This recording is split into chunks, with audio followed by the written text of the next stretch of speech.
Hi guys, క్రికెట్ని ఇష్టపడే వాళ్ళకి ఈరోజు నిజంగా గోల్డెన్ డే అని చెప్పాలి. బికాస్ ఫెంటాస్టిక్ మ్యాచెస్ రెండు కూడా ఇందాకే చూసాం మనం. Australia New Zealand match, very close match. Just last ball 6 కొడితే న్యూజిలాండ్ గెలిచేవాళ్ళు, బట్ ఆస్ట్రేలియా గెలిచింది. ఇక్కడ ఈ మ్యాచ్ చూస్తే బంగ్లాదేశ్ నెదర్లాండ్స్ చేతిలో ఓడిపోయింది. ఎస్, నెదర్లాండ్స్ ఇప్పటిదాకా రెండు మ్యాచ్లు గెలిచింది. ఆ 2 మ్యాచ్లు, ఒకటి సౌత్ ఆఫ్రికాని చిత్తు చేసింది, ఈరోజు బంగ్లాదేశ్ని ఓడించడం జరిగింది. మ్యాన్ ఆఫ్ ద మ్యాచ్గా Paul van Meekeren. So he has taken 4 wickets. So fantastic performance by Paul మీకరెన్.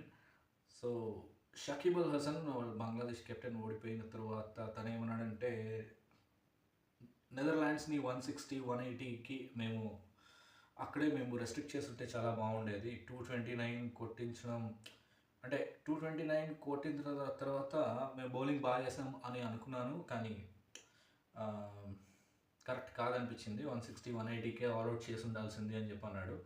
Anyway, అటు బంగ్లాదేశ్ ఇటు నెదర్లాండ్స్ అని కాకుండా క్రికెట్ అయితే గెలిచింది.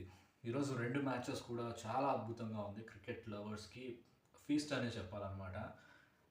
నిన్న మ్యాచ్ కూడా పాకిస్తాన్ ఓడిపోవడం జరిగింది. చాలా South Africa did hold their nerve.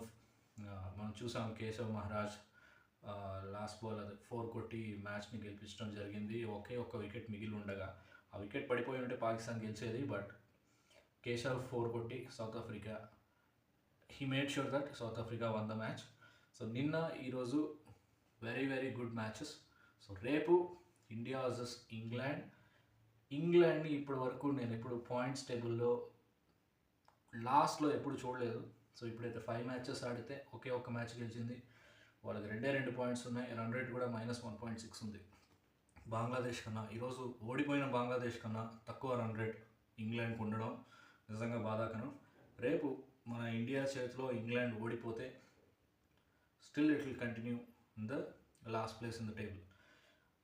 ఇకపోతే మనం 5 మ్యాచెస్ ఆడి 5 గెలిచి ప్రస్తుతానికి సెకండ్ పొజిషన్లో ఉన్నాం.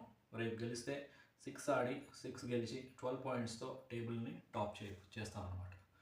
So all the best team India and fantastic performance by Netherlands. అద్భుతం అండి. ఇలాంటి చిన్న టీమ్ మన మెయిన్ క్రికెట్ ఆడే మెయిన్ నేషన్స్ లిస్ట్లో ఈ టీం కూడా ICC కన్సిడర్ చేయాలని కోరుకుంటున్నాను. That's it. నెక్స్ట్ వీడియోలో మళ్ళీ కలుద్దాం.